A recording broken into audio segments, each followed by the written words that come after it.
some reviews.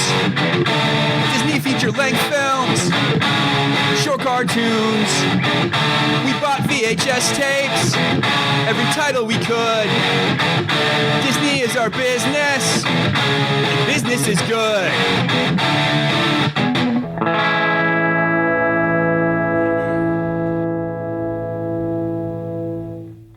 Did you just count to 15? Maybe. We count to 10. It's 10 and then we go. 10 and start. I say 10 and then I cut you off, I introduce us, and it all goes off without a hitch. Welcome to Let's Get Down to Business. I'm Kevin. I'm Stephanie. And you guys don't care, but that's okay. Business is good. Yeah. I think, right? Business is going good? According to us, it is. How's your business going, babe? Amazing. Great. Yeah. All right. Except for I had to watch a shitty movie this week, but it is what it is. You mean John Wick? No. Kevin made me watch John Wick the other night. Because he thinks he's going to take me to see John Wick 3. Well, that's going to happen regardless. We need to watch John Wick 2. Yeah, and I like to get out in front of it, and assure the people that I'm not just some hack-ass fucking hot taker and that me and the buddies saw John Wick the day it came out. Before it blew up. Okay, all right. You didn't want to go see Aladdin the day it came out? No. What's funny is, it's getting really bad reviews by critics. But the crowd loves it, right? The crowd score is really high, and then my students tell me they love it. Yeah, which means it's fucking terrible. It's bad, yeah. They have bad taste in everything, so. Because, don't get me wrong, the critics are not always right. Sometimes they get it wrong. But with something like this, where there's smoke, there's fire. Yeah, it's been... Some people were saying, like Will Smith has totally, he totally nailed being the genie, or he totally reinvented the genie. Whatever. Yeah, I was like... I highly doubt that. I'll wait till that one comes out on streaming. Or find a stream. Yeah, I was going to say, alternative means theater. Yeah. I'm going to fund some pirating sites. Babe, come on. I just gave you the in without, having to do that. A little bit of subtlety, maybe. I'm not subtle. Okay. Anyway, yeah. Yeah, what? So we have a short this week, and it's a bonkers short. So I was actually mildly excited. Yeah, that was weird. So it said the short was called Petal to the Metal. With a T, like as in a flower petal. Yeah. And metal as in... Metal.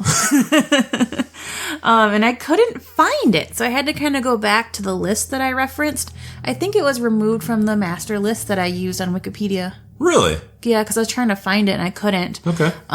But I did some digging around and found out that, yes, it's a bonkers short. Okay. Which is kind of funny to me because... I never associated bonkers with Disney. It was on the Disney Channel. When it was on... Well, I thought it was on a different channel, because I remember watching it back in the day. And I it was on Disney Channel. Okay. No, what's funny to me is when we did Roger Rabbit, our guest speaker Seth had said that bonkers was supposed to be kind of like Roger Rabbit. Yeah. Yeah. Like on television. Yeah, and which I could kind of get a little bit from the very brief clip that we watched because we couldn't find this anywhere. Yeah, we found like a 1.5-minute clip on YouTube. Yeah. But I think that it probably gives you a good idea of what the short is. If you've seen Bonkers. Yeah. Which I never liked it as a kid. I thought it was okay. It. Yeah. I just remember the theme song at the start. Yeah, that's what sticks out to me. Nuts. It's totally nuts. So this short premiered in 1992. It's about 8 minutes long. We only saw about, like Kevin said, 1.5 minutes of it. The brief synopsis says, a delivery cat struggles against time to meet a 5-minute deadline. Okay. It was released in theaters as an animated short in front of 3 ninjas. Fuck yes. I do remember that movie. I think it was in a season 3 episode of Bonkers. Like they eventually put it in. Oh, okay. And like turned it into a TV Yeah, that short. makes sense.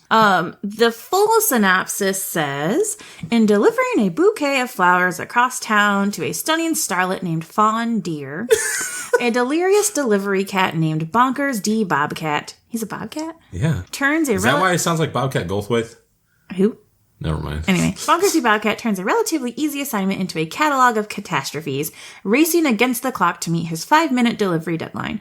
Bonkers encounters a wide array of ridiculous roadblocks ranging from banana peels to the world's slowest taxi driver in his frantic attempts to meet the deadline and keep his job. Yeah, so pretty much all we see in the portion on YouTube is the taxi. The taxi driver. Like he's going insanely really slow, like 2 miles an hour. And so can you speed it up a little bit? So he speeds it up to 5 miles an hour. And then eventually Bonkers just puts his own foot on the pedal and they just to the metal. Tearing ass around everything.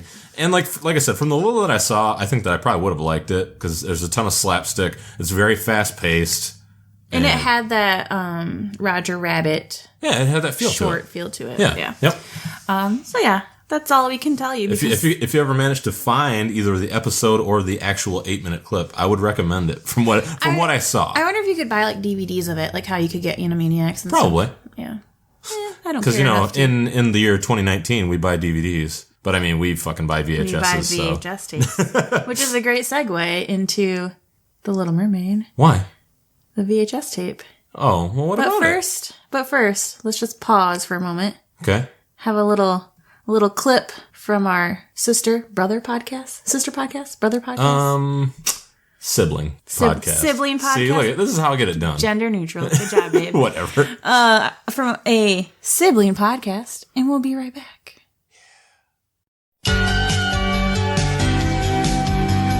The Via VHS podcast is changing lives. Here's some testimonials. Bill from Tallahassee, Florida says, I was able to quit my job and get a Ferrari, just like Magnum P.I. Sue from San Diego, California says, wow, it really helped with my crippling depression. Thanks, Via VHS. And Tom from Charlotte, North Carolina says, it cured my genital warts. Wow. Listen to the Via VHS podcast on iTunes, Stitcher, and Google Play. All right. Now we're back. Yeah, so I feel like we didn't even mention that we're on a network now. Yeah. We're on a network. We've made it. See, I don't even feel... I don't know. It doesn't... It changes nothing. Yeah, it doesn't hit me at all because I don't listen to it. I don't listen to us. And I don't really listen to a ton of podcasts. You really don't. And I send you all the time like, oh, you should listen to this podcast. I know. And it's something that I do like intentionally. And then I force you to listen to podcasts in the car and then I can tell you don't like it. Yeah. I have a very difficult time masking my disdain. It's true. It's like, I'd much rather be listening to some fucking metal. I feel like I disappoint Kevin all the time and it shows. It happens. So back to that VHS tape cover. VHS? Yeah. Well, first of all, when we bought the Little Mermaid VHS tape, it was not the original 1990 version. Yeah, because it came release? on 89. Yeah. So you got like the Masterpiece collection, the one that has the shiny foil bookend look thing to it. But Stephanie wanted the original. She was very adamant. Kevin, we have to find the Little Mermaid. And we actually had a difficult time finding it. To find it. Yeah. Because you had to see the penis cover. I've seen it before, though. Like, not in a long time. But you needed to hold it in your hands. I watch enough things on the internet that I can, like, envision what a penis looks like. what this castle probably looks like. Anyway, so the one that we got is, like, old. It's, like, it's tattered. Discolored. It looks like a beat-up fucking comic book. Yeah. But it has the penis cover. It does. Now, and for any debates or, like, oh, well, you can make anything into we should explain anything phallic. No, absolutely not. This is unequivocally a penis. Well, we should front and center. Explain what it is. Okay. On the cover is Ariel and Prince Eric and all the characters. Yeah. And then there's King Triton's castle with these long towers. Yep. And one of them is a dick. It is. Is. It's an erect penis. It's a dick. It's got a penis head. It's circumcised. Yeah, I'm sure there's like a vein coming out of it somewhere. I remember being a kid and my dad being like, "Where's your Little Mermaid movie?" And he would take it, and then he and like his friends and my mom would like point at it and laugh. My God. And I was like, "What's going on?" And they're like, "Don't worry about it. The title's hilarious." Yeah, so I never understood what's going on. Now you know. In 1995, some woman from like Arkansas or Kansas tried to sue Disney over it. Yeah, did it work? No. Oh, come on. Not. Frivolous lawsuits are the best. It was, mental anguish, probably? Probably. Yeah. And if you guys actually have an opportunity, watch that documentary, Hot Coffee, about the McDonald's gal. Oh, yeah. It is a lot different than you probably think it is, and it'll make you think about that stuff in a completely different light. I've actually brought that up with my students, because they'll be like, oh, some lady frivolous lawsuits sued McDonald's because her coffee was too hot. I was like, do you even know the story on that? I was like, you should look up pictures of her injuries. Of the friggin' third-degree burns to her inner thighs. Yeah, it's bad. And she's geriatric. Like, anyway. Yeah, sorry, guys. Speaking of thighs. As an aside, the Little Mermaid. She doesn't have thighs because she's fins. See, I was going to make a sick-ass joke at some point in this episode and say, like, oh, and here's our fucking movie. Been waiting for this one. Treasure Planet. But now I can't. It's too late. You already introduced the Little Mermaid. I've heard Treasure Planet's pretty good. It's got JGL.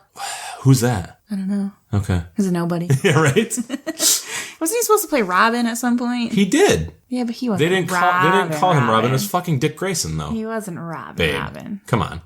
That movie went nowhere. Whatever. Like this podcast. Yeah, she doesn't like Christopher Nolan Batman movies, which, I mean, don't get me wrong, I'm not the highest on all of them either, but they're very good, and she doesn't think so. Hashtag Michael Keaton is my Batman.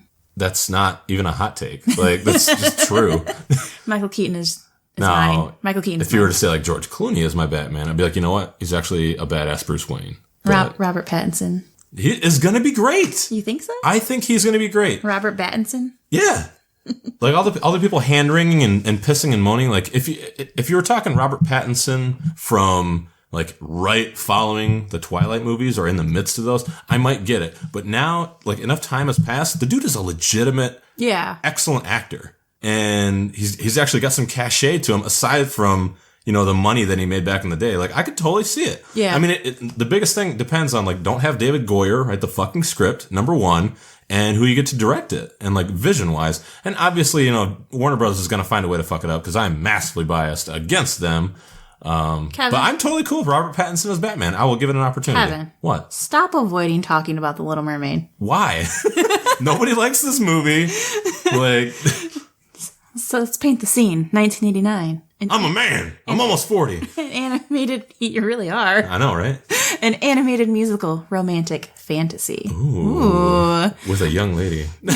You may have heard of her. Yeah. 28th animated feature film. $40 million budget. Back in 89. Holy crap. It was 83 minutes long, based very loosely on a Danish fairy tale told by Hans Christian Andersen.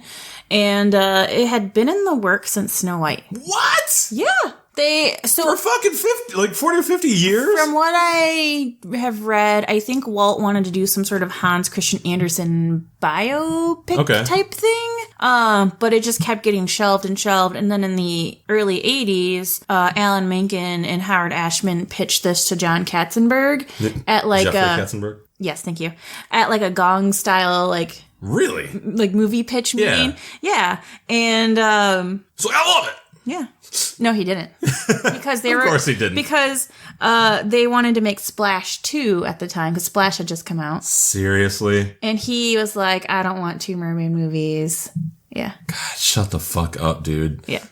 Anyway, so this is, been in the works since Snow White was the first fairy tale movie since Sleeping Beauty. That is unbelievable. Mm-hmm. Written by and directed by Ron Clements and John Musker. Music by Alan Menken and Howard Ashman. This is known as the film that brought Broadway into cartoons. Okay.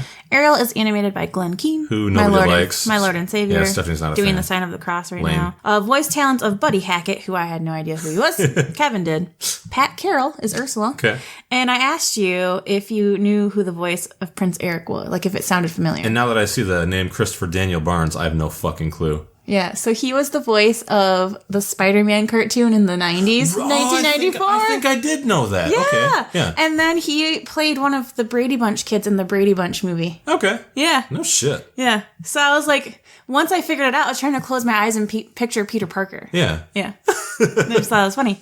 And then just a small character, the seahorse, was voiced by Will Ryan, who got his big break playing Petrie in The Land Before Time.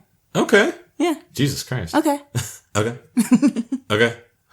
Do you want to tell everyone real quick, What? since we're doing SNL inside jokes? Okay. What about it? About Kyle Mooney? What about Kyle Mooney? That you saw Nobody Kyle- cares. I saw Kyle Mooney on my flight from Newark Liberty Airport to Detroit. And I'm one of those people, number one, whenever I meet celebrities, and you can make fun of me, whatever you want, like, oh, Kyle Mooney's not a celebrity, whatever, that's fine. We watch SNL, we enjoy it. I love Kyle Mooney. It's great. Fuck people who say it's not good anymore. Yeah, I mean, like, it's hit and miss, but it's not a bad show. But whenever I meet a celebrity, I get really starstruck, like, horrendously. And I can't think of shit to say. Like, I stumble all over myself. So more often than not, if I meet anybody that's mildly famous or has any amount of notoriety, I just don't say anything. Like, I will know who they are because I'm excellent with names and faces, but I just won't say anything. So once I get into the plane, he's like in the very first row, and he's looking up, and I was like, I think that's Kyle Mooney. But I didn't say anything because I was like, oh, it's probably not. No big deal. Well, then the stewardess asked him, sir, like, would you like anything to drink? And once he actually said, any words, it's like, oh my God, that is Kyle Mooney. No shit. So when I was walking by him, I thought, you know what? I want to say something to him, but I don't want to make a big scene of it just in case nobody else by him knows who he is, or I don't want him to be harassed for this hour and a half flight, hour long it is. So when I was walking by, I just said, hey, I really enjoy your work. And that was it. And either he didn't Kept it simple. Yeah, either he didn't hear me or he completely no-sold my ass. He's like, fuck you. Yeah. Fuck you, Kevin. But I thought, either way, you know what? Screw it. I said my piece. I'm just going to move on. I'm not going to make a big scene of it. And that was it. I think it's cool. So, I mean, yeah. If for any reason you listen to this somehow, Kyle Mooney, we thoroughly enjoy your work. Bruce Chandling is fucking hilarious. And keep up the good work. Yeah, I thought that was cool. You were like texting me. And the other day you saw another celebrity and you were texting me and I was like at work. God. And people were like, who's texting you? I was like, it's my husband. He sees celebrities all the time now. Because you saw Rand Telgemeier, which doesn't mean anything to you, but it was exciting for me. Yeah, well, I knew who she was when I saw her face. Because we'd met her before a long time ago. Yeah, we've met her. I've chatted with her. I don't think she knows who I am, but I've chatted with her a couple times. That's why I'm glad I didn't say anything to her. It would have been really awkward. Like, hey, do you know my wife? And it just would have been super awkward. Hey, I'm this random stranger. Do you know my wife? So as much as I travel, that's one of the mild perks. That's exciting. It's like, every once in a while. Yeah, every once in a while you see somebody on the plane or in the airport. That's awesome. So yeah, from that to fun facts about the Little Mermaid. So Ariel's fins are teal. Okay. A type of teal, I guess. Green teal. That color was mixed in the Disney Paint Lab and is called Ariel. Oh, that's creative. She had to have red hair so she was not confused with Daryl Hannah in Splash, which we spoke about earlier. Can you imagine, would they really have made her blonde, do you think? Or a brunette? That would have looked so odd. Yeah, I mean, now, and maybe that's just knowing what we know now, when I look and back, hindsight being 2020. But yeah, I mean, I try and picture her as a blonde character, and it just makes me think of so many cartoons, Tiny Toon stuff. Yeah. But like I said earlier about Splash, they were going to make a sequel to it, and Katzenberg was like, no, I don't want 2 mermaid movies. So that obviously didn't go through with the sequel to Splash, thank God. Because I rewatched that movie lately, wanting some, inspiration on mermaid stories, and I watched it, and I was like, holy shit, Manic Pixie Dream Girl. Well, duh. It's bad.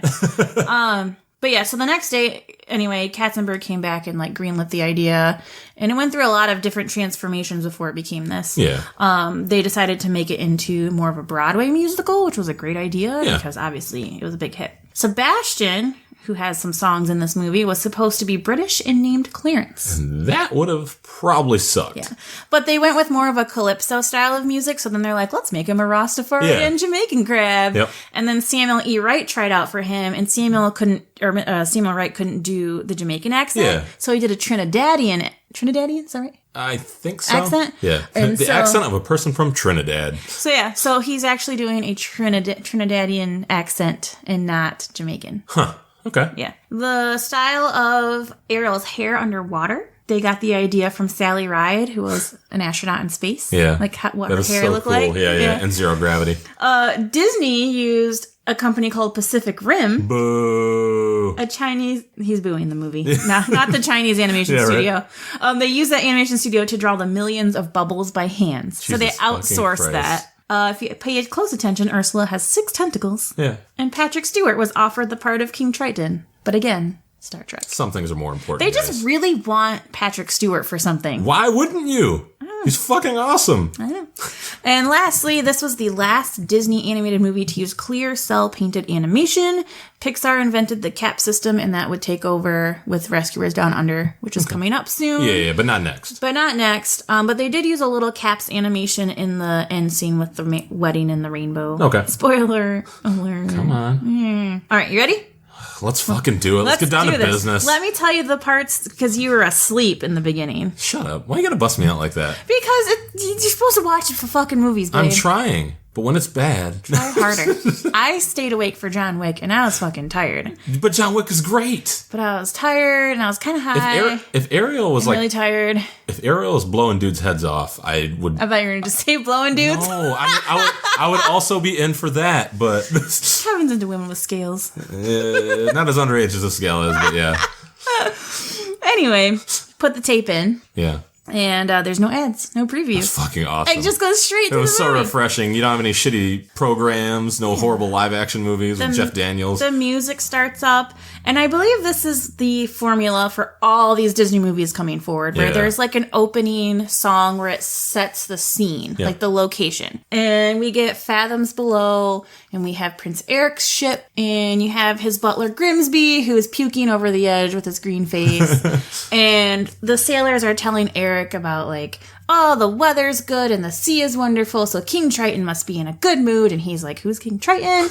And they tell him it's the mer, like the leader of the mer people. And Grimsby's like, oh, this is all nonsense. So anyway, one of the fishermen people who's on the boat, he's like waving around a fish as he's talking, and the fish escapes out of his hand and goes back in the water, and he dives under and he breathes a sigh of relief and he goes further down, and that's when all the mermaids come out. Oh man. And this title screen, and there were some credits in the beginning which I don't remember because it looked pretty like stark, like the fonts, I don't know, it looked odd to me. It didn't really blend in. But yeah, so there's some opening credits, and all the mermaids are heading to King Triton's dick castle. To his fuck palace? He's got a lot of daughters. That's true.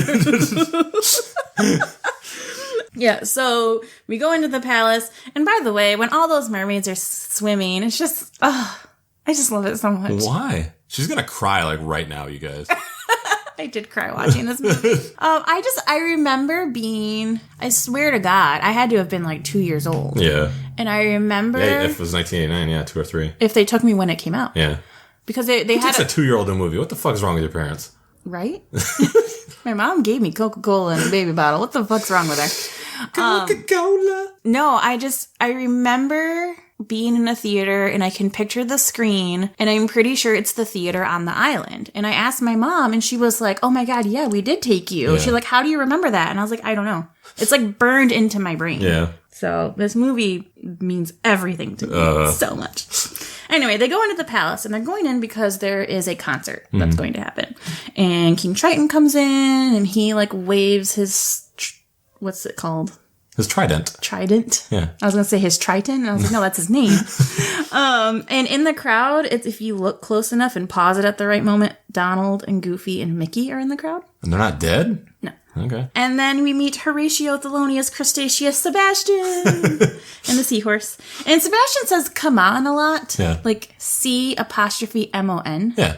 Okay. So when I was a kid, I had Disney books on tape where you had the cassette tape and the book that went with it.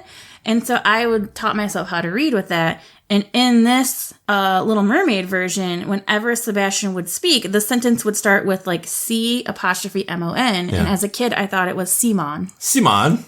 And it never made sense.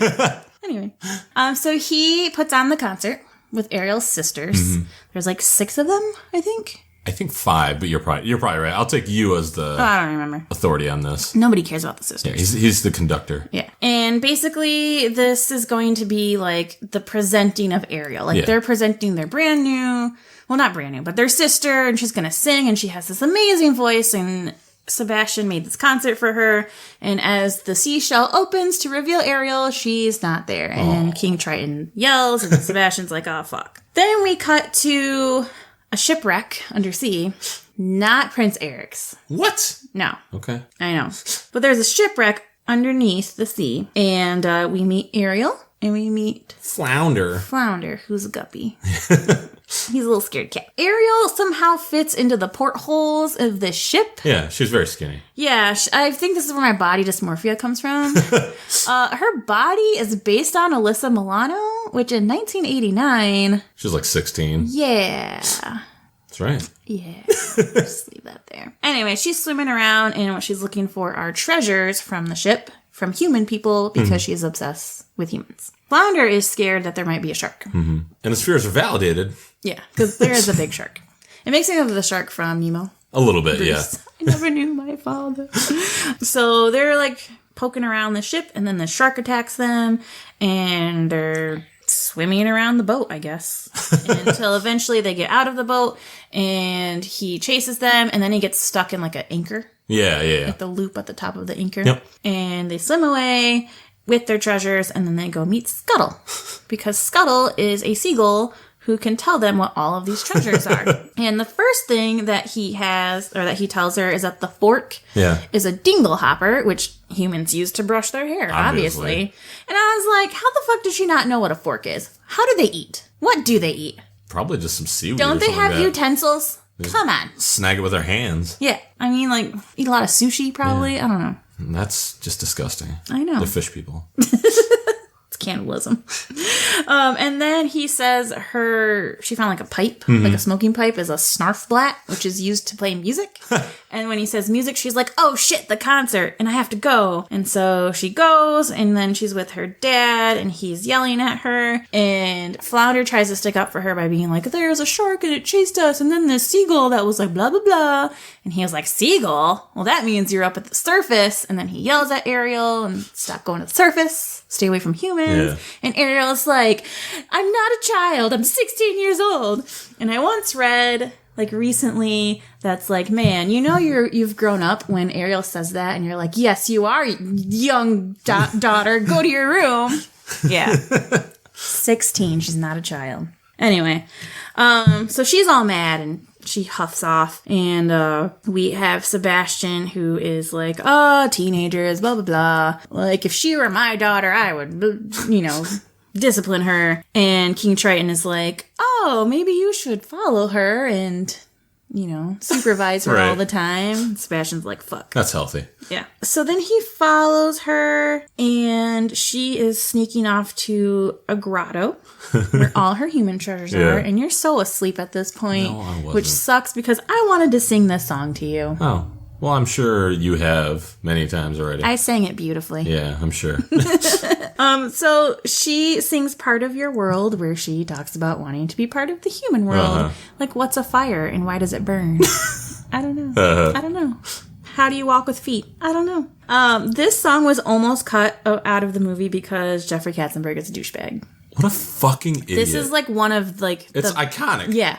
So what happened was, in the early stages, they screened this to some kids, and the kids were like, this is boring, and lost attention. Kids are stupid. Yeah.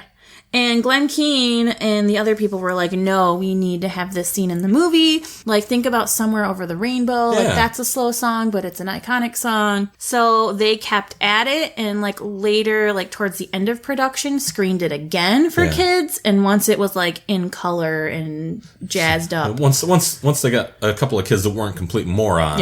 Yeah. So then he decided to keep it in the movie. As she's singing this song, there's like a opening at the top of the grotto, and suddenly a shadow flies over it. Well, first I should say that she discovers Sebastian had followed her. Yeah. Yeah. Then the shadow happens over the grotto, and it's a pirate, or not a pirate ship. It'd be cool if it was. Yeah. It's Prince Eric's ship. Fucking Davy Jones. And she goes up to the surface, and they're lighting off fireworks because it's Prince Eric's birthday. Yay! And somehow climbs up to the top of this boat. I don't know. She's got some magical fish leaping ability. She's got really great upper body strength. Probably. Because she lifts herself up on some things a few times. She weighs nothing and she's super jacked. So once she climbs up on the boat, she sees Prince Eric and his dog. It's an old English sheepdog, I think. And the dog comes over and sniffs her and looks her in the face. But she sees Prince Eric and she's like, oh my god. Yep. Thirsty. So it's Prince Eric's birthday. Yeah. Grimsby. Not the Brothers Grimsby. No, that's a great terrible movie. Yeah. Did we both walked out on that? I eventually did. It took me a lot longer. Both of us. So I make it a stand to not walk out of a movie because I don't want to like admit that I've wasted my money.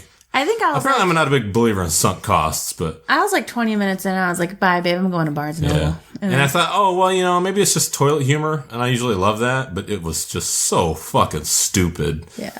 You know what wasn't stupid? What? The Little Mermaid. Oh really? Yeah. Yeah, I wouldn't know. Because it's Prince Eric's birthday. So they're shooting off like fireworks and stuff.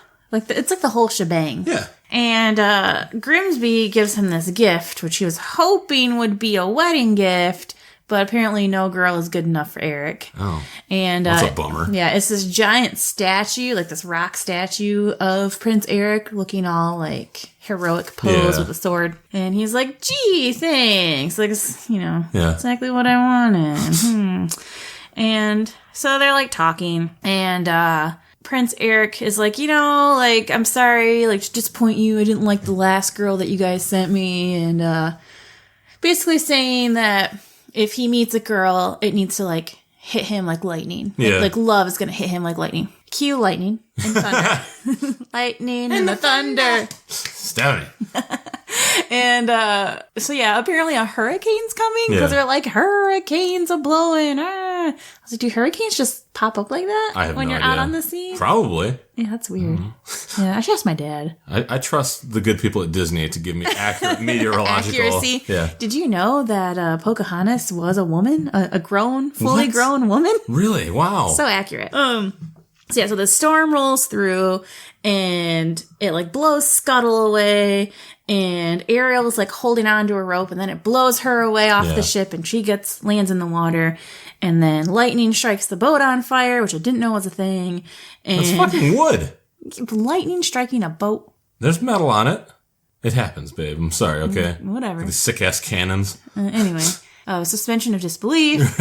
And someone let me know if that's a real thing. Of course it is. I guess if there's nothing else in the area, I guess the lightning has to strike Right? something. Exactly. Yeah.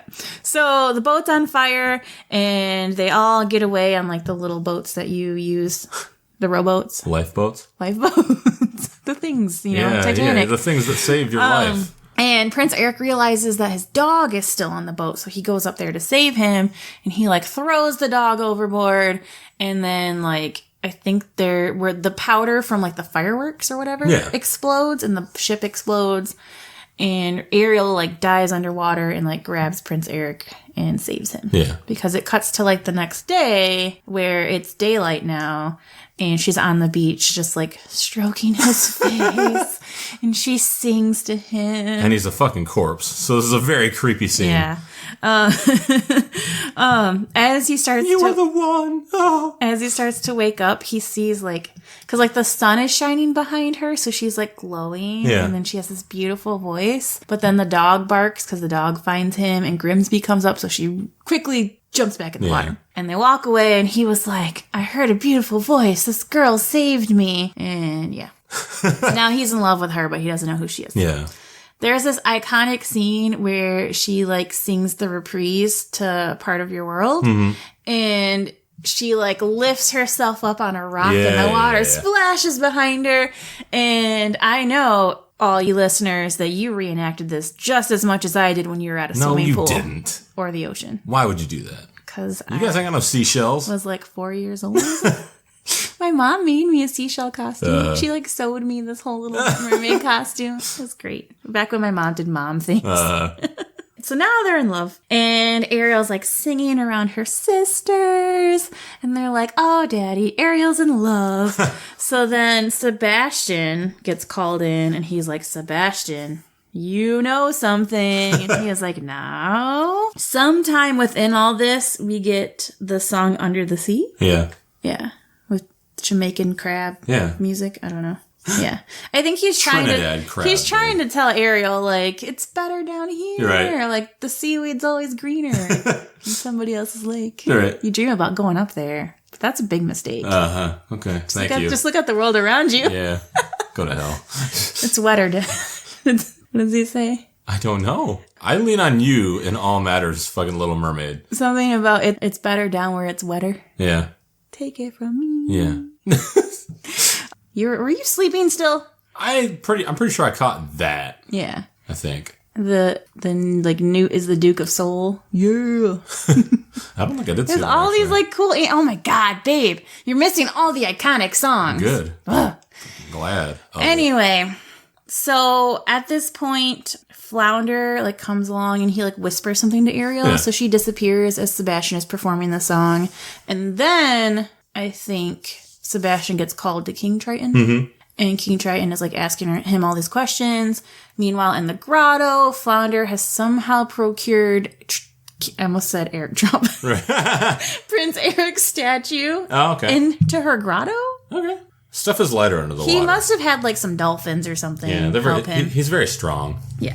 So she basically is just like hugging on the statue and she's like, oh, Prince Eric, you shouldn't have. Yeah. And then we have King Triton who is questioning Sebastian, interrogating Sebastian. And he's like, what do you know about Ariel? He's like, I've heard something. And then Sebastian's like, I told her not to go to the surface, and then she rescued a human. And King Triton's like, a human? Like, that's not what I was even talking about anyway. And so he pretty much just snitched on her. Yeah. So then as she's hugging on Prince Eric statue, right? Yeah. Yeah. Correct. I'm looking at you because you look like you have no idea what I'm talking about. No, I know what you're talking about. I was awake during this part. Okay. Yeah. You're during the sad part. Yeah. God. The best part. So King Triton shows up. Yep. And he was like, you deliberately disobeyed me, you fucking bitch. Yeah. Like, I told you not to go to the shore. Nonsense. We hate humans. And you rescued one? You're a fucking race traitor. You're the fucking... King Triton is a huge racist. He's like, you're the fucking worst daughter I've ever had. And he blows up all her stuff. Yeah. Want Marie Kondo on all his shit. How much value does this have to you? I don't care. Does this bring me Bah! joy? Doesn't bring me Brings joy. me joy to fucking destroy it. So when my students, the high school Do you students... think parents take joy in like destroying all their kids' stuff? Because I feel like if we had kids, I would like it. Because I'm a pretty bad person. Yeah. I'm a big believer in if you say, I'm going to take this away, or if you don't clean this up, I'm going to throw it out. Yeah. I You gotta literally follow through. take it and like throw it in the trash. Yeah. And the few times that I've babysat. Right. And then you take it out of the trash and sell it on eBay. My high schoolers did the Little Mermaid for their play this past spring, and the kid that played King Triton during rehearsal, when he had to blow Yeah. everything up, there was like a shelf of stuff, and he like swung his trident, and like one thing fell off, Yeah. and we all laughed. Well, then during like the actual play night, he got a little too carried away, and he hit everything and Yeah. like knocked over the like set and the props, and you could hear people in the back laughing. I was like, oh man, it scattered everywhere. So there was like kids in black trying to like sneakily Right. grab things off the stage while we transitioned. It's hilarious. In Disney princess fashion, Ariel's upset, so she flings herself onto the ground and cries. In come these two eels, Yeah. Flotsam and Jetsam. They're on the up and up. Yeah. Because this whole time they've been sneaking on her because they work for a witch named Who? Ursula. What? Yeah. Fun fact. You don't know this from watching this movie. Ursula is actually King Triton's sister. Oh, no, you don't know that. Yeah. Okay. And Ursula killed Ariel's mother.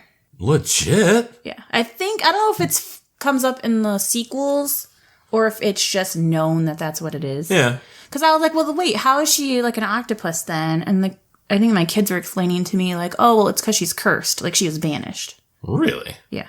I figured if you were just a mermaid, you could have whatever type of fish. Body. Yeah. Yeah. Well, yeah, because in Kingdom Hearts, Donald Duck has an octopus half, That's bottom right. half. And Goofy is a turtle with his goofy head. Yeah. And then Sora has like a shark fin body. Yeah. Yeah.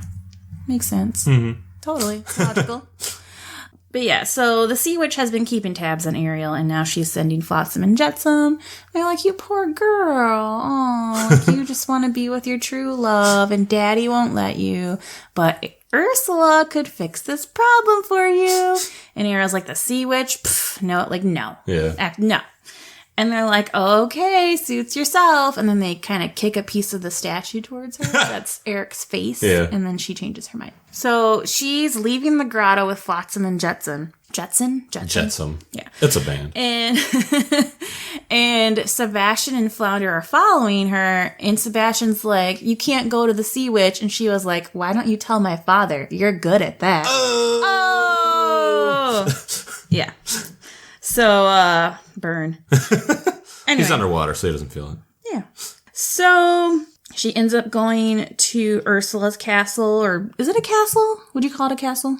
Lair? Lair, I think is probably Which better. is pretty cool looking. Yeah. I would love to see the concept art for that. Right. It's pretty neat. It's like the skeleton of some creature. Mm-hmm. And as she's going through the tunnel that leads into her lair, there's these like seaweed creatures. Yeah.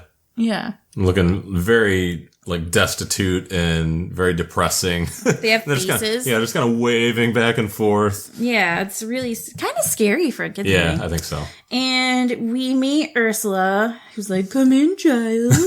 And she's just fucking amazing. Amazing. Get slapped. Yeah.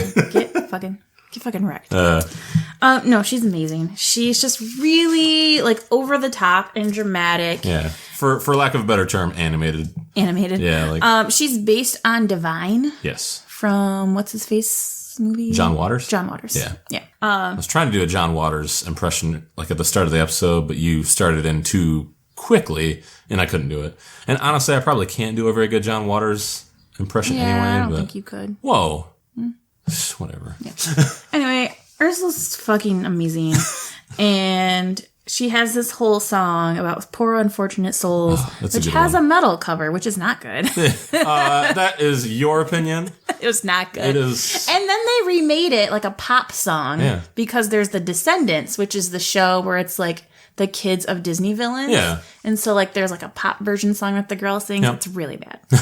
This is the only good version. Just listen to this one. But even like Ursula herself, like it must have been really fun to draw because she kind of uses the whole space that she's in and she kind of floats around and bends around and flips. I don't know. Well, I mean, she uses most of the space because she's a fat bitch. But. She has back rolls. Right. Also, I'm a fat bitch, so... But you don't look like that. Like Ursula. Yeah, I'm not purple. I don't have tentacles. That would be a great costume for Halloween. I would love to be Ursula. So anyway, she's explaining to Ariel through song that she can help fix you and fix problems. And the only thing is just, if you go and it doesn't work out the way that I want it to, you come back and be a mermaid. Yeah. And there's payment. Yeah. Which is... It's just your voice. Your voice. NBD. Yeah. And who needs that shit anyway? Guys don't even like it. Yeah, and that's what Ariel says. She's like, but how do I communicate without my voice? And she's like, you got body language. She does a little fucking shimmy with her boobies. Clavage. Yeah. And the song goes on basically to say that men don't like women who talk a lot. I mean... I will neither confirm nor deny. As someone doing all the talking right now, I feel like, I don't know. Anyway, it's great. So then Ariel does the singing thing, like, which I also did a lot as a child, which every child who loves Little Mermaid has done. I mean, but unfortunately, nobody stole all of your voices. Oh, you're so mean. Oh, yeah. Let's watch your childhood favorite movies. I don't even remember what a lot of them are, to tell you the truth. Sad. I guess. Yeah, whatever. Anyway, so she sings. The voice goes into this little seashell that Ursula has, and Ariel transforms, and this is when Flounder and Sebastian come in and help take her up to the shore, because obviously she can't breathe underwater. And Scuttle is there as well. Ariel's naked. But he gets her a sick-ass, sheet. I'm saying, after she transforms and they grab her to pull her up. Yeah. It's like the silhouette of, a tiny little naked girl body. A silhouette of a teenage Alyssa Milano, yes. Gross. Age appropriate Alyssa Milano? Good. Yeah, right. Underage Alyssa Milano? That's what we were going for, But it's not that creepy. You're really close to seeing her pubic area. What? Yeah, because there's probably still when she comes up out of the water and very sexually flips her hair back, the edge of the water is below the hip bones. Whatever. She doesn't have pubic hair. I think she's underage. Oh my god. It's dicey. There's something wrong with you. There's something wrong with you, Kevin. There's something wrong with those animators. That is absolutely the truth. Anyway, she's on shore and she's kind of laying in the water, all the nakedness hidden. And Scuttle lands on her knee and he's like, there's something different about you. You've been using the dingle hopper, haven't you? And Sebastian's like, you fucking idiot, she has legs. And so Scuttle decides, you need clothes. You need to wear what they wear. So he gets her this, It's like a ship mat, not mast. A sail. A sail, yeah. Yeah. With some rope. And she ties it around her body. This is when... it's very chic. It's very chic. Very, fucking fierce. I was gonna say, earthy. So this is, at this point, Prince Eric's dog finds her. Yeah. And he chases her. You mean Prince Eric finds her a dog? Oh. Max is his name. Yeah, I think so. Yeah. So when you go see this at Disney World in its 10-minute condensed version, which you also fell asleep, in the room that smells like fucking mold. It does. Because it's so goddamn musty. Why they thought carpet in a showroom where there's hazy water droplets. Bad planning, Disney. Anyway, during this play, someone plays Max at the end. Yeah. A person. Yeah. Like, how would you feel to be like, tell me about your acting experience? Well, you see, I actually play on a stage production of Little Mermaid. Like the Broadway? No. No, the show at the theme park. And you can tell they're like, And what's your part? Maxwell. You probably haven't heard of him. they're like It's a lesser character. in this Shaggy Dog costume, and they're on all fours running across stage to crawl. It's probably a punishment. Oh, yeah. You had dreams. They're gone now. Get in the fucking suit. So Prince Eric comes along, and he saves her from the vicious dog, and, Takes her back to the castle. wines and dines. Yeah, it's about time to, meet the butler. Well, he like they take her in, and they're gonna get her some clothes and get her a bath. Yeah. And like all the women doing her laundry are like gossiping about her. Yeah. If Prince Eric wanted him a nice girl, there's a couple of them right here, basically. And Yeah, what does Ariel have that you guys don't? I don't know. virginity. Whoa. So at this point, she gets separated from Sebastian. Yeah. Because they're getting her ready for dinner. And Sebastian ends up in the kitchen. And this is when we meet Chef Louis. And he sings Le Poisson. Yeah. Just French for fish, by the way. It's not the poison? No. Le Poisson, Le Poisson. I love Le Poisson. It's so great. When he fucking just stuffs them with like lettuce and vegetables and he tries to throw them in the pot. Yeah. And he's like chopping fish heads. Oh, I love it. It's so great. Did you like it? I did. I thought it was pretty Okay, funny. good. Save it for the review, shithead. Just that part? You were laughing during it. Well, then I guess you know. So he basically just chases Sebastian around trying to kill him. Sebastian ends up on a plate that gets delivered to the table with Ariel and the butler and Eric. And meanwhile, Ariel's like using the fork as a dingle hopper. And Because it's a comb. and they're looking at her like she's fucking crazy and she can't speak. So And she stops. they're like, who's this weird person? And then she sees Grimsby. Yeah. Lighting a pipe, trying to smoke it. So she's like, oh, hand it here. He's like, oh, you smoke? Okay, I guess. It's not very ladylike. And she blows it in his face. It makes Eric laugh. Yeah. And so then as Eric is speaking to Grimsby, Grimsby opens his cloche. Yep. And Ariel sees that Sebastian is underneath, so she's trying to like wave him over onto her cloche. Yep. And so there's like a little joke about like, oh, let's eat this crab before it walks off our plates. Yeah. Which I thought, then what happened? It just transitions out to the next scene. Yeah, because I was like, what did she eat? Did she eat crab? Obviously, she's a fucking cannibal. What the fuck did she just eat? Yeah, we've established this. Yeah. She'll do very weird things to get this man. Yeah. So Grimsby's basically telling Eric, like, you're stuck on this dream girl, but here you have a really nice girl, and you should take her out in town. And he does. Show her the sights, yeah. Yeah, and she's got the iconic blue dress that I love so much. Yeah. With the blue ribbon in her hair. Aw. And they go dancing, and they buy things. It's a great date. It's a great date. Yeah. Some more Sebastian singing while they're on the boat. I could do, like, with less dancing, but more buying me things. Whatever. They're like in this carriage and he hands the reins over to her and she just like whips the horse and they jump over this like ravine. Yeah. That was CG, by the way. Okay. So yeah, they end up on a rowboat in a lagoon. The Scuttle decides they need some romantic music. Yeah. And he's like, wah, wah, wah, wah. Yeah. And it's totally getting them there. Yeah. Eric says someone needs to find that animal and put it out of its misery. And then, so Sebastian's like, fucking amateurs, let me do this. And he starts the percussion and the strings and the winds, and then they sing Kiss the Girl. Yeah. And it's such a great scene. I love when it the pans around the boat and the boat spins. Oh, it's so great. So great. So they're going to kiss. It's about to happen. They're so It's about to close. go down. This is So this is close. probably true love's first kiss. Yeah. You might have heard of that. Yeah. But then the boat falls over. Oh. It flips over. Oh. And it's And how did that happen? Flotsam and jetsam. Oh. Yeah. And Ursula's watching in this like magic ball. Yeah. And she's like, oh, you tramp. That was so close. Fucking You're the tramp. one that told her to use body language, you Yeah. fucker. She's using all of it.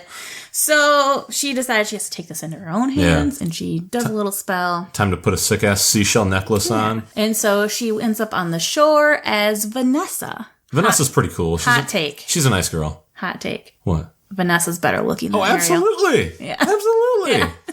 sorry, Ariel, but Vanessa's got that, like... Yeah, this chick is actually of age. Like when 30-year-old women are so, like, mature and classy versus, like, a young, dumb teenage girl. Whoa. Yeah, that's right. You're looking at one right now. I wasn't as disgusted before. Oh, he's so mean, you guys. So, Jesus Christ. Pick yourself off the floor, bitch. Eric's like is he like walking on the beach, or he's on a balcony too? Yeah, he's on the beach. Yeah, and he sees Vanessa walk up, and she's doing the song. She's singing the song because she's using Ariel's voice that she stole. Yeah, and he's like, "That's her," and then it like enchants Who's that girl? It's Vanessa. It's Ursula. And enchants him, and so I feel like they missed a pretty big opportunity with not using Vanessa Williams. I'm just saying. Was she a thing yet? Probably not, but I feel like she would have been like of age. Wilhelmina. Yeah. Vanessa Williams is always legit. Fucking love Wilhelmina. Oh, Wilhelmina's later. So the next day, Ariel wakes up because Scuttle's like, Ariel, I heard the news, you're getting married. That's awesome. Woo! And everyone's all excited. She's like news to me, but she doesn't say that 'cause she can't say shit. So she runs downstairs and Prince Eric is with some fucking brunette. Yeah. And she's like, what the fuck? Yeah. And then she's on the pier and she's crying as the wedding ship sails away. And Scuttle rolls up on the ship flying. And I can't remember why he did it exactly, but he's looking in the window. Because he thought it was Ariel, so he was still looking for her. So he looks in the window and it's Vanessa's room. And I can't remember if she's singing. Yeah, she's singing. She's kind of just like talking, doing her thing. And when she looks in the mirror, it's Ursula. And he sees that. He's like, oh, what the hell? Yeah.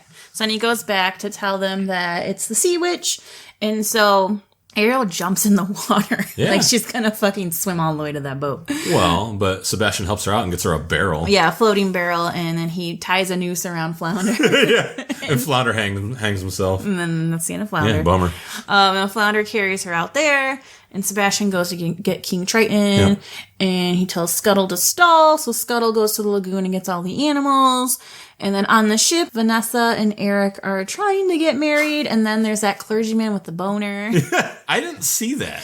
So what's really happening in this scene is that he's short. Yeah. So the animator drew him short, and he's like squatting on top of like a stool. Okay. And the boner is actually his knees. Because so he's got 3 knees. Right? So the way the fabric of his robe, there's like a bulge. Yeah. But if you look close and then like part of the If you look really close at the boner. If you look really close, there's actually 2 bulges because it's his knees. But yeah. Got 2 dicks! So that woman that sued about the cover also sued for that. Come on. I know. Did she write a common sense review? I forgot to check. Oh, okay. I wanted to check the common sense media on this because I felt like it would be like too much sexuality. Oh my God, shut up. That mermaid's waist is just way too thin. Yeah. Those clams. That Ursula, though, what a role model. Positive. Body positive. I say this as a fat girl myself, so it's okay. Yeah. I say this as a lover don't of say fat yeah. Girl. No, I'm acknowledging you, okay? I'm saying this as a lover of fat girls. So. He really is. Not exclusively. No, he loves all women. All women. Tramp. Hashtag all women matter. So they're getting married, and this is when Scuttle arrives with a like flock of birds, and then some dolphins jump up and spray Vanessa in the face, and then she gets stuck with a bunch of fucking starfish. One like covers her mouth. Yeah. A seal jumps up and then starts like throwing her in the air, and everyone's like, "What the fuck is going on?" And then Ariel arrives. Scuttle was pulling on the necklace that Vanessa was wearing. Yeah. And then the dog comes up and bites her in the butt. Yep. And the necklace breaks, it smashes, and then the voice goes back into Ariel, and she's like, Prince Eric. And he was like, it's you. And she's like, I tried to tell you. And then they get together, and they're about to kiss, but then the sun sets, and Ariel's fishtail comes back, and Ursula bursts out of her dress, costume, fake person thing. Almost like a xenomorph. Right. And becomes kind of like that. Becomes her a little bit less blood. Hexapus self again, because she's only got 6 legs. Isn't like 6 tentacles a squid? I don't know. Okay. I thought that's what it was. Like an octopus obviously has 8 tentacles, but I don't know. I thought 6 was a squid. So I'm going to call her a squid. Okay. Anyway, she grabs Ariel and like jumps overboard. Yeah. And Eric's deciding that he's gonna get a harpoon or something. What did he grab? Something, yeah. And he's going to grabbed a jump in the weapon. water and follow them, yeah. Yeah, he's like in a rowboat going after them. And Grimsby was like, "What are you doing?" He's like, "I lost her once. I'm not gonna lose her again." And I was like, "Oh, I love him so much." Fucking suckers. I do feel like Prince Eric actually has a personality. A little bit, yeah. Versus like the prince from Sleeping Beauty Yeah, I think so. or Snow White Yeah. or Cinderella. I would say any of them. Fair. You're right. I'm right. You're wrong.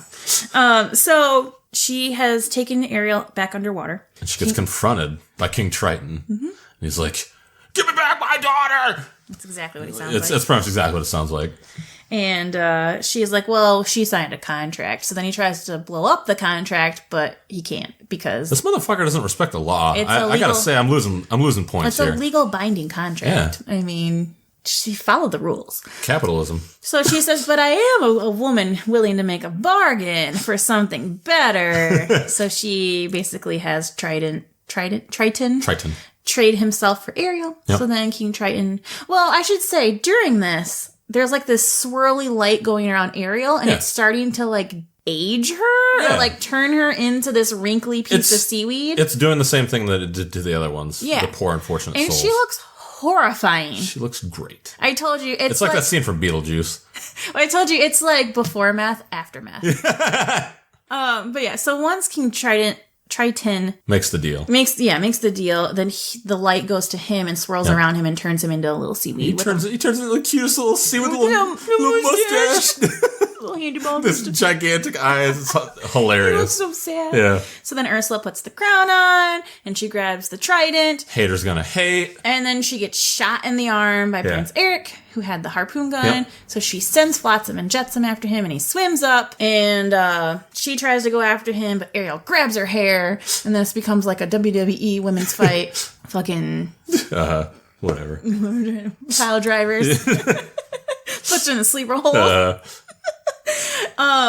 So yeah. So Ariel and Eric, they like meet up again somehow. Well, they do, but she... Because she's in the water and they when like Ursula grab is each trying other. to shoot Eric with a trident, she moves her in another direction, and she ends up shooting Flotsam and Jetsam. Oh yeah, and she's like, "My boobsies!" Yeah. ah." So that sends her into a frenzy. And she grows. Yeah, it's time to get fucking real. Yeah, she like grows and grows until she's fucking bigger than the ship. Yeah. And she starts a tidal wave. Yep. Like she stirs the ocean in front of her like a tidal wave. Yeah. Ariel gets Whirlpool, trapped. you mean? Yeah, whirlpool, thank you. Like a tidal wave. It's fucking sick surfing, bruh. So Ariel gets trapped in the whirlpool at the bottom. Yeah. And Ursula's like trying to zap her with the trident. Eric, There are better ways that you could have done this, Urs. Just saying. She's very enraged Ursa's right now. Ursa's gonna Like, Urs. you know how I am when I'm angry? I make bad decisions. That's true. Yeah. Women. And when you're not hungry. So she's trying to zap Ariel. Meanwhile, this whirlpool stirred up some like just sunken sea ships at the bottom. Yeah. And so Eric grabs a hold of one of them and he climbs up on top of it and is trying to steer it. Yeah. And Ursula doesn't see him because he comes up behind her and takes the front of the ship and just Which is broken. Yeah, it's like Yeah. pointy and just fucking rams it into her. Just stabs her right in the stomach. Fucking stabs her and there's like electricity Yeah. and lightning strikes and you can see her skeleton flash. It's fucking scary. It's pretty awesome. She died on screen. Yeah. Yeah. Good. Was this the first on-screen death? I don't think so, because we just had Oliver and Company. But they didn't show that one.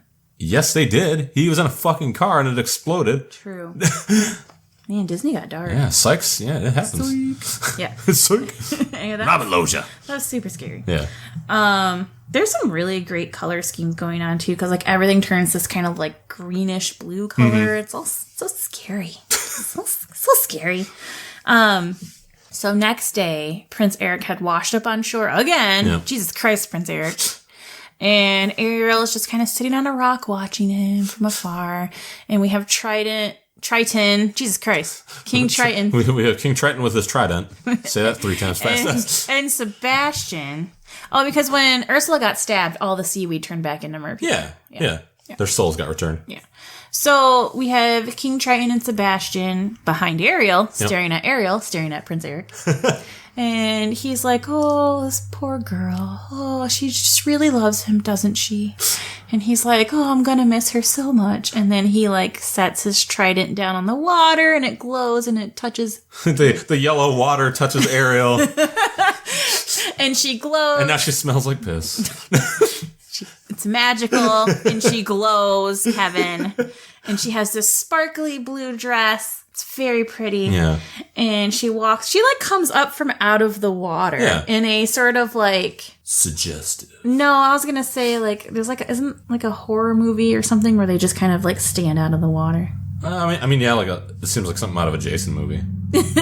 Yeah, but she just like she doesn't have the mask on, but she looks like Jason. Suddenly, Voorhees. her head just like kind of slowly comes up out of the water, and it's all like Wild of her, Things. Yeah.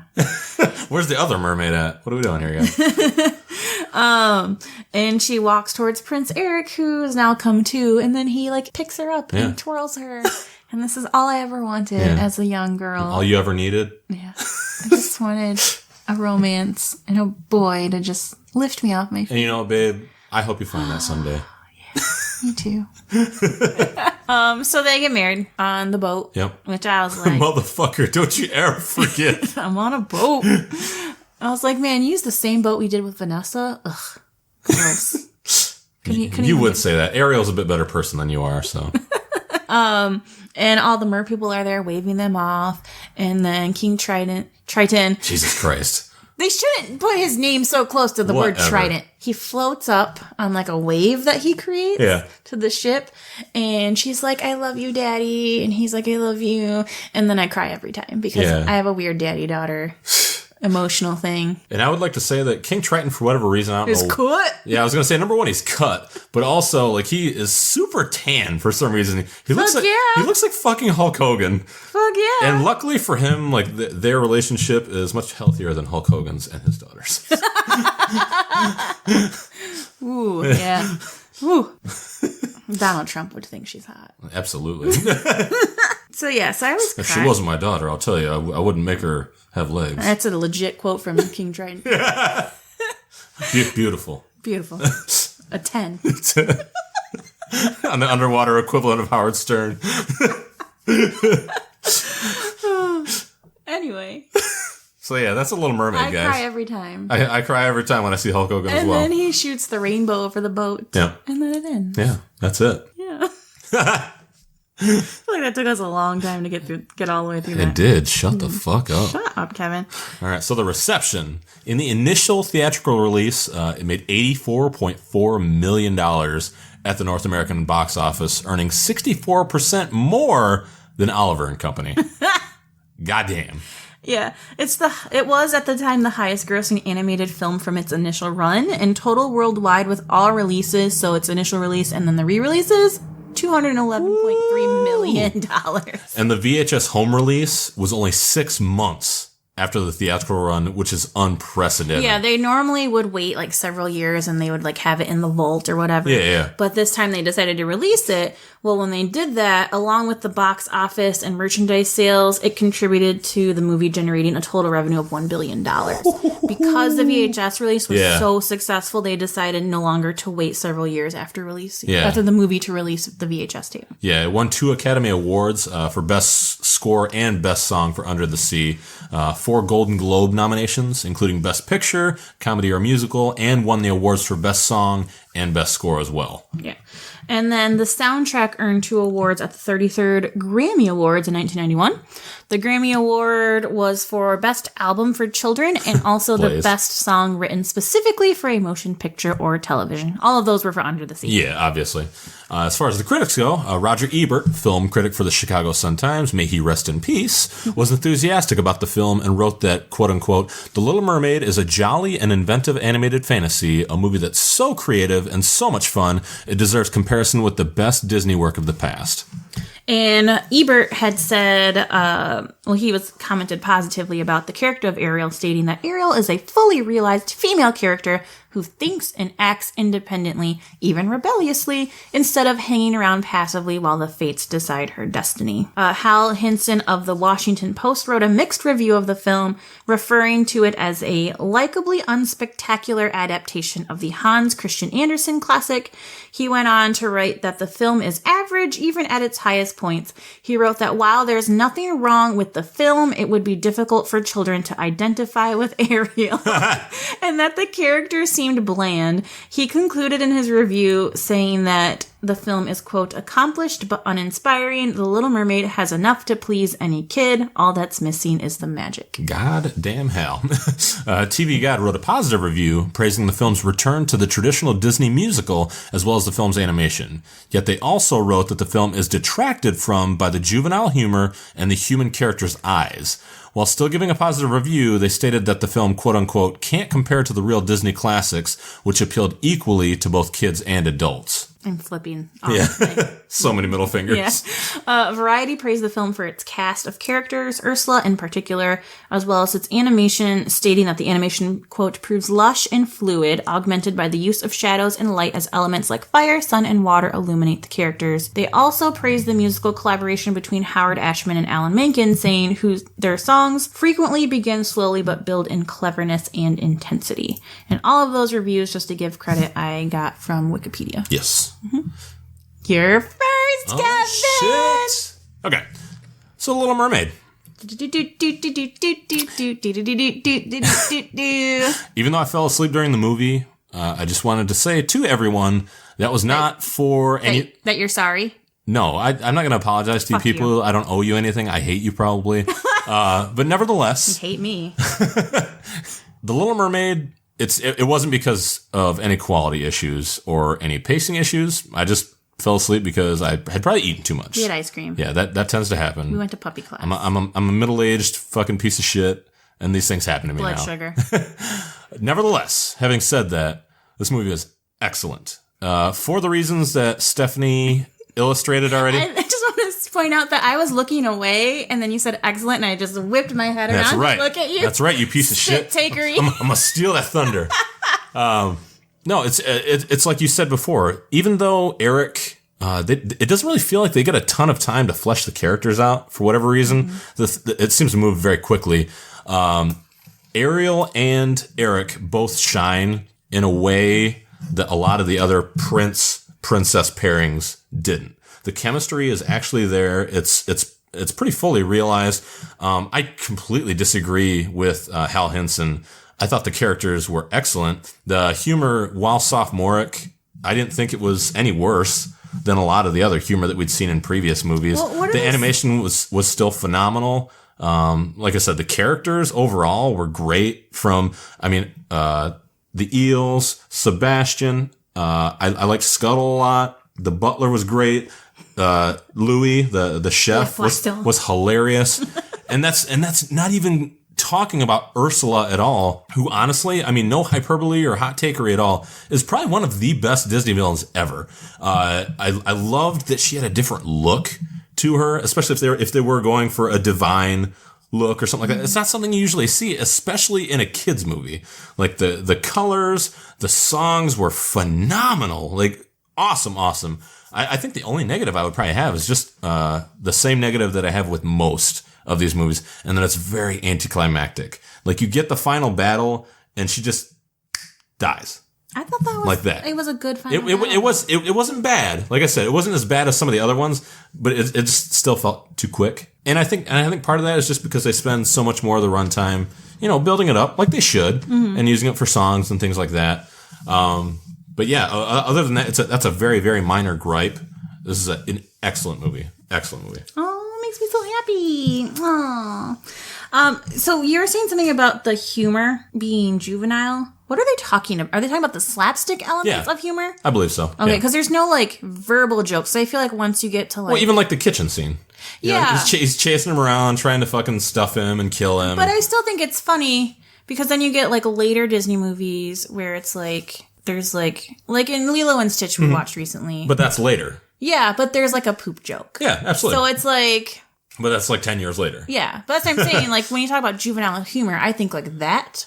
Yeah. Or referential pop culture humor. I think that you have to take it into the time period that it happened. And this is the late 80s, which don't get me wrong. There's plenty of stupid shit that was released in the 80s and the early 90s, but that's probably the lens that he's coming from. Yeah. So Little Mermaid changed my fucking life. Yeah. When you were 2 fucking years old, of course it did. Well, I grew up in South Texas, and we lived with family for a little bit down near South Padre Island. Yep. So I was at the beach a lot. I was a water baby. Yep. So which means I was in the water all the time. Grew up on the ocean, loved the ocean. Yeah. So what's funny to me is Hal Hinson says that, that it would be difficult for children to identify with Ariel. No. Yeah. Are you a child, bro? Are you a child psychologist? Every little girl my age, loves Little Mermaid. Yeah. Loves Ariel. Wanted to be Ariel. Yeah. Like, even now when girls watch these Disney movies, we go to Disney World and there's girls dressing up like Ariel and getting the Ariel princess tiaras and fuck yourself, Hinton. Anyway, I thought the beginning of the movie wasn't as strong up until she sings Part of Your World. Yeah. So I can see why you did fall asleep there. It's a little slower, but once you hit Part of Your World and she meets Prince Eric, the pace is really quick. It doesn't feel 85, 83 Not minutes, at all. whatever it is. Not in a bad way. It didn't feel rushed to me. That's good pacing. And the songs are all like spread out, so they're not like one And they're after the other. distinct. Yeah, and they're funny. Yeah. They're very clever. So you talked about Ursula. She's probably my favorite villain. I love her so much. She's just so funny and so exuberant and just larger than life. I love her. I love her song. I love how like manipulative she is. I adore her so much. The animation doesn't look great. Yeah. Especially because I've seen the newer versions of this. So when we watched this on the original VHS, I was like, holy shit. One of the things I noticed is it's really dark. Yeah. Like the lighting is dark. Some things are hard to see. Like when she was at the shipwreck with the shark, it was pretty dark. Yeah. So the colors don't look amazing, and it could just be faded over time. Probably. Yeah. And then some of the like hands looked very... Liefeld-esque. They're just cartoony in a bad way. Okay. Which... Like lazy. But although Glenn Keane, when I've seen him animate, because you can Google or go on YouTube and Google him animating Ariel, he has such a great understanding of like the way she moves. Yeah. And it's gorgeous. You will find after this one, and I'm going to point it out to you now and we'll see if you recognize it, there's a formula we're going to hit. Yeah. And I said this earlier. Well, you make a fucking $1 billion on a movie, and that's probably going to be And when the formula works, your template. which we're going to watch Beauty and the Beast and we're going to watch Aladdin and Lion King, when the formula works, it's phenomenal. Yep. When it doesn't work, it's tired. So they're going to open up the movie with a song, which sets the scene. Yep. And then you're going to have your princess or your prince or whatever. And then you'll have like the comedic relief. You'll have a sidekick. Yep. And then the evil person. And the most recent movie to do this, I think, was Frozen. Okay. Because I feel like Frozen's opening song doesn't fit well with the movie. Okay. I've had arguments about this with people. Anyway, the music in this movie, I don't want to get too up on track on that, but just pay attention to that. Yeah. Now going forward. The music is amazing. I know all the words. I sang all those songs to you. Yeah. I just love this movie so much. All right. So Well, great. I went don't even know first. what to say because I love it. Rankings.